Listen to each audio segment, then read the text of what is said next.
In this last part, I want to create the door for this shampoo bottle, and it's going to be an easy job here. So let's first hide this. I want to go and select the hide show and this translate.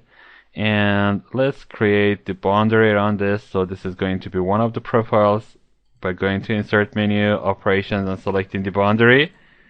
And by selecting this edge and making sure that tangent continuity is selected so that I do not have to specify the limits, I click on OK. The other sketch is going to be a simple circle, and it's going to be about this area. So I need a plane. I go and select the plane tool, make sure that offset from plane is selected, and the plane that I need to select is the X plane, that is the floor plane for my shape.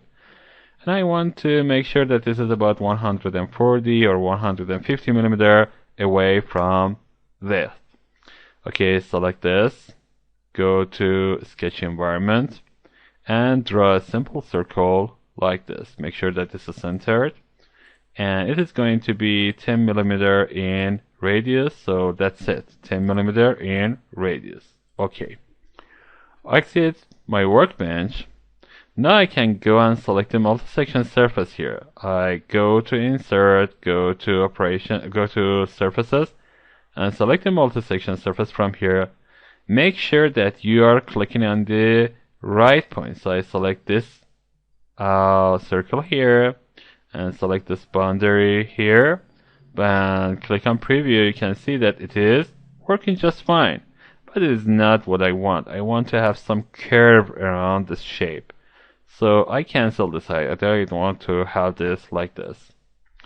Let's go to one of these planes and create two curves for my shape. I go to YZ plane, select the sketch environment, and now I need to draw some shape like an arc. Arc is a good shape here, and that arc is going to be like this.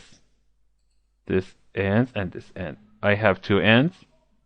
First of all, I need to make sure that this is touching the circle, and for this I select this endpoint, select this horizontal axis, and release the control button, and make sure that this is about 10 millimeter away from that. And I click on OK. Now the next thing is again to select this endpoint, select the circle, and make sure that these two are coincident. So I go to constraint, define dialog box, and select coincident. Now you can see that this is touching the circle.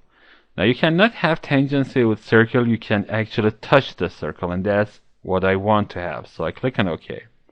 The next thing is here, I want to select this endpoint of my arc, and select the boundary from here, and make sure that these two are in coincidence with each other. So again, I go and select the coincidence from constraint define.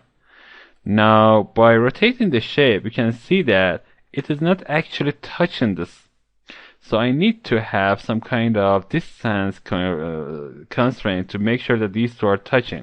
But for this, I need to open the part body and see how far is the lowest part of this arc from the horizontal vector. So I exit my workbench first. When I exit my workbench, I go to sketch that I used to create this boundary for that. Sketch 7 is that. So I right click on this and make this visible. You can see that this is the exact sketch that I used. I double click on a sketch, and now you can see that this arc circle, this arc center is here. Let's select the constraint tool and click on the arc circle, center, excuse me. Clicking on the center of this arc and click on this horizontal axis and make sure that this is about 120 millimeter away from each other. Now I know that because it has 30 millimeter of radius, the lowest part of the arc is going to be 90 millimeter away from the horizontal line.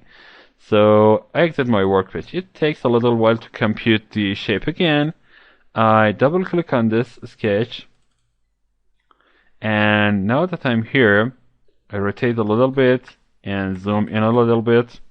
select this endpoint, press Ctrl button, select the horizontal line, and click on constraint and make sure that these two are 90 millimeter from each other, away from each other. Now these two are touching. So I exit my workbench. Now I can use this curve, but I actually need another copy of this in the other side. So for this, I can go, let's hide this sketch again. First, I hide this. I don't want to see it. I select this YZ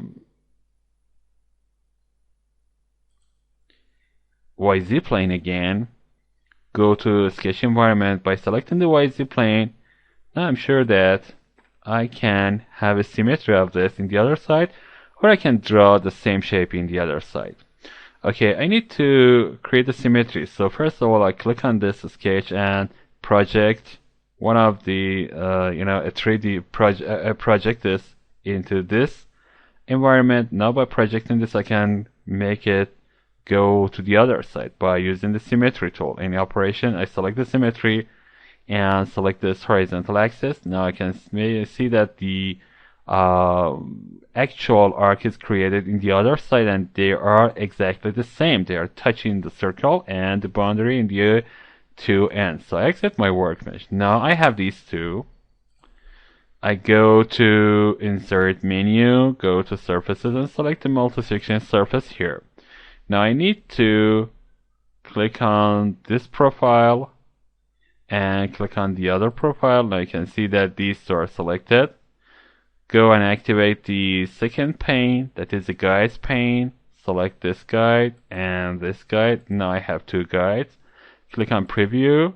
You can see that there is an error, and I can correct this error by clicking on OK and checking the cusp. You can see that the two endpoints are not working just fine. So I go and select this closing point, right click on that and click on replace. And now I can go and click on this. I can see that the closing point is moved to this place. I just selected the two red points. I didn't select the blue points. Okay. Again, I click on preview. Now you can see that the preview is working just fine, but it has a little, sharp curvature here. So I can see this warning. If you want to have, an open curvature, you can select the sketches and correct it. I just click on close and click on OK. I guess this is OK for me. So let's go and hide the sketches again by clicking on hide and go to sketch 9 and again hide in this.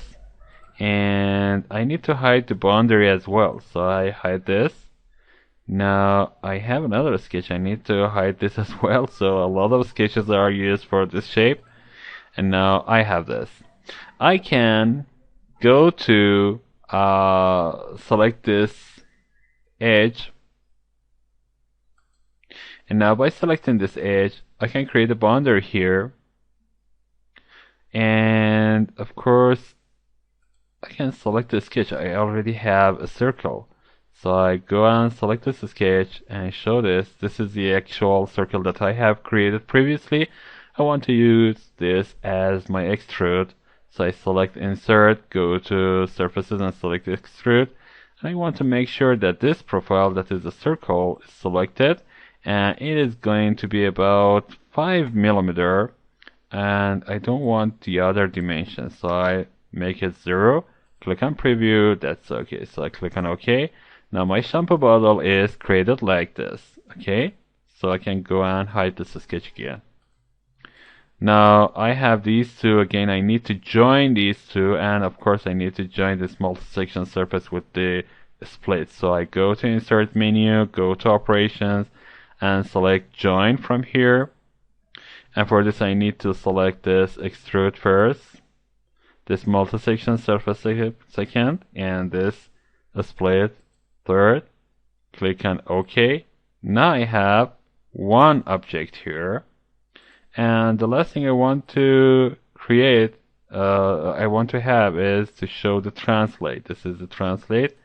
And now I have this. Again, I double click on translate and make sure that this is about 50 millimeter away from the other part. So I click on OK. Now you can see that my shape is created like this. I have a shampoo bottle, I have a door for that, and that's somehow perfect.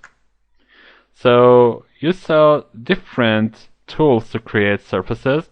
You can actually go and add some text surfaces to this shape, but now I'm not going to do that.